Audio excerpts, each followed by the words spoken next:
I was doing some reorganizing, digging through some stuff, and I came across these when I was looking at my 7015 material, or 7015, 7016, 17017, 17018, and there's another one in there. The 7000 series chronographs were based on the 7000 series, 7005, 7006, etc. And they're based directly on that architecture. Now you can't really see it here, but it's if you were able to take a real good close look, you would see how close this is to a 7005. It's like just why this, just like the 6139s and 6138s were built on a 6106 architecture, these were built on a 7000 architecture. These are pretty cool. Oh, here's sort of an example model. 2-button chronograph, 21,600 beat per hour. They're 21 joules. They're automatic winding. There's no hand winding. You can't do that. You have day-date quick set, push, push, push for day, and dual language, of course. Come on, gloves, don't fail me now. And then you can adjust like so. Doesn't hack, but the cool thing is it's a flyback, which means if the chronograph's running, you don't have to stop and start. You can go click, which makes it, may save you a little bit of time if you're timing laps, and you won't lose it trying to reset the watch. That's the idea. Anyway, they were interesting and they were bright. Oh, here's another example of the family, though it doesn't have its hands. This is 7016. Same engine as the Monaco. I've had this for a long time. This, back in the day, this is what we would have considered a water-stained wreck. It doesn't look bad these days. The times they are a-changing. Yeah, mostly we got in. This is what they usually look like when they come in, just beaten to death. Because they almost all, they lived in hot, humid environments where they weren't particularly, they weren't maintained or taken care of. Weren't until they rusted and stopped. And kaboom. So, I see a lot. I see a lot of that. Missing its stem. That one's not bad. I have one that's perfect. Any case, going through looking at this stuff. So now we come to these. 7015 6010 Sonar. Now these are called Sonar because you can see through the dial. I don't think they had anything really to do with, shipbuilding or nautical stuff, but that's why they call them Sonar. They're the 7015 1-minute chronographs with 21 joule movement, as I said, but they've got this really cool. It's the first time Seiko ever attempted a clear caseback. And they use this kind of smoky gray plastic. Unfortunately, for whatever reason, they put all of the information on the outside of the caseback, like usual, like that. And it immediately wore away. So, and also because these dials, they're transparent, they're not loomed. This is a non-loomed model. There's no date on the back of the dial. So, that's the trick, to find one of these that still has its information, because all the rest of these, they have no number. We have no way to know where they were. The plastic backs are neat. They tend to craze with time. Thankfully, you can, I believe this is the case, you can put out a blank case back.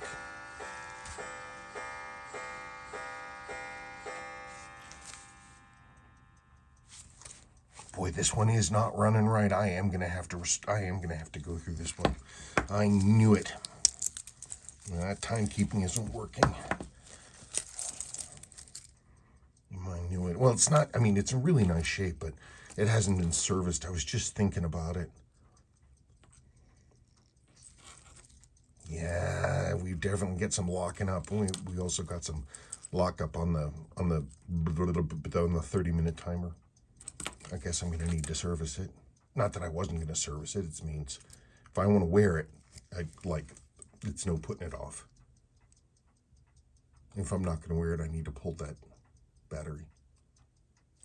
Okay, well, back to it. So these are cool. Like I said, I can't remember. It might be that it actually is kind of a pain in the behind to find something that fits this case back. But I find that hard to believe. That can't be true, because Diney used this kind of setup with a free-floating backplate that's screwed down in place. In fact, I bet they had that first. I bet somebody was like, "Hey, what if we make those out of plastic?" But they're pretty. They went and they anodized the winding weights so you can see them. You can see the movement. Looks nice.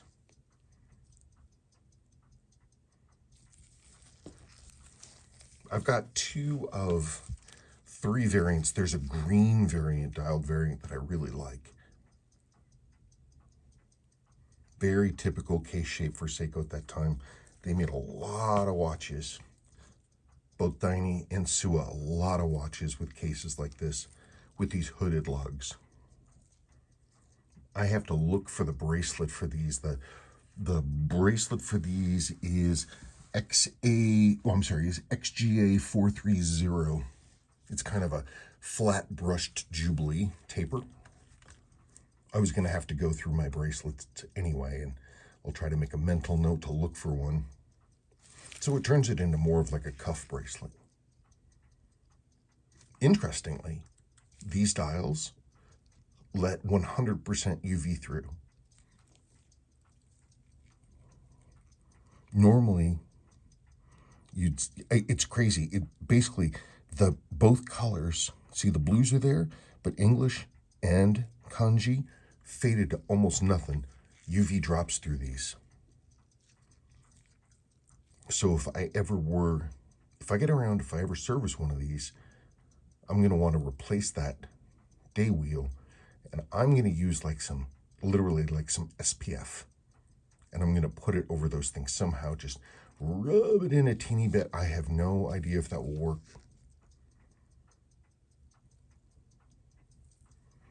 These are when Seiko started transitioning over to nylon gaskets, eye-profile gaskets. So these are in with nylon gaskets. The buttons on these are sometimes a little pain in the butt because these don't have a movement retaining ring that holds the buttons. These are actually, they have C-clips on the inside. And those exact button size gaskets, they're kind of weird. I think it's a neat thing. My only quibble, the only thing I would probably do is I would underloom these hands. I need a watch that glows. So I do my underlooming, it was a Seiko idea, but I'm the one that remembered it as far as I know. You get a really thin but very bright loom and just do a real thin coat on the underside. And since it's super luminova, you charge it up, it's going to glow for a long time. And so you'll actually see the light of the hand shining out into that semi-clear dial. Wouldn't that be neat? I'd be super tempted to put little time dots around this, but I won't if I did. This is faded. That's what the orange fades down to that yellow. That's going to need to be, that'd need to be tinted.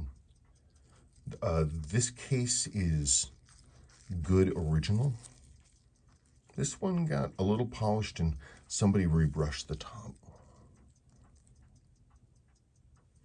Like, look at the tips of the lugs there. See how these are kind of blurred?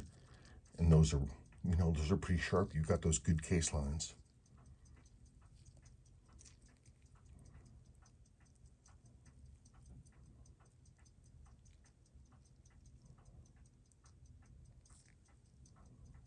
Yeah, and see how smooth this is? And it's kind of dished in. And this is just flat with that hatchy. This will look really nice when that bezel gets all beautiful polished up.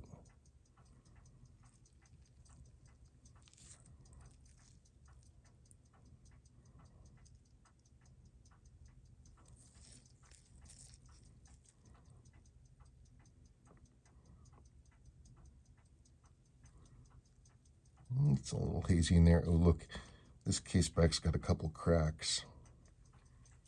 I can deal with those sometimes. You thin down a clear enamel and you let it, you get it to run into the cracks. I don't know that it helps, but I don't think it hurts. And it definitely will fill and hold. This one's got a winding weight that's been loose. See the wear on the text in there?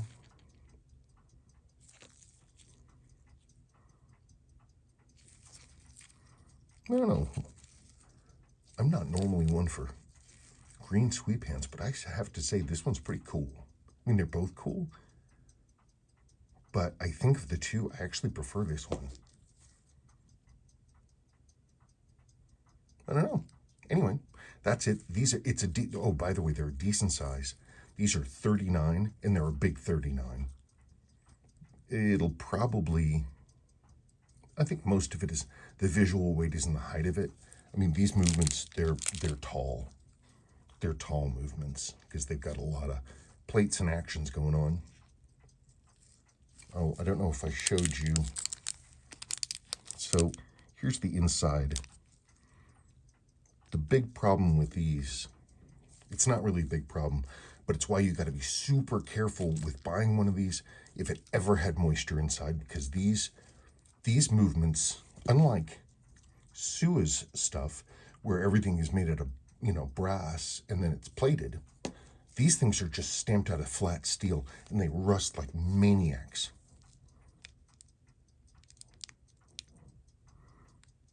But anyway, that's why you're seeing all this rust here. Inside it runs the same also as a 6139, 6138. It's got a vertical clutch chronograph.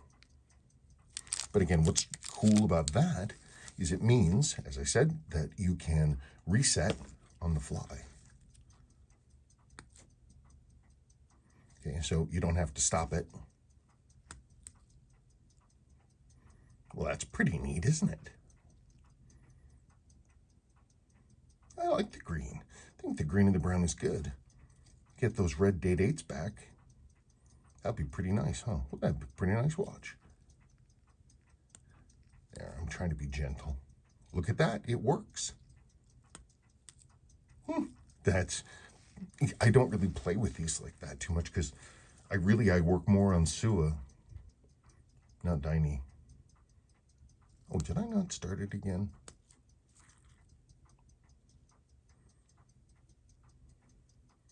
Well, cool. Thank you for coming to my Time Sonar talk. When I have a moment one of these days, I'll service one of these. Probably that one. Okay, thank you so much.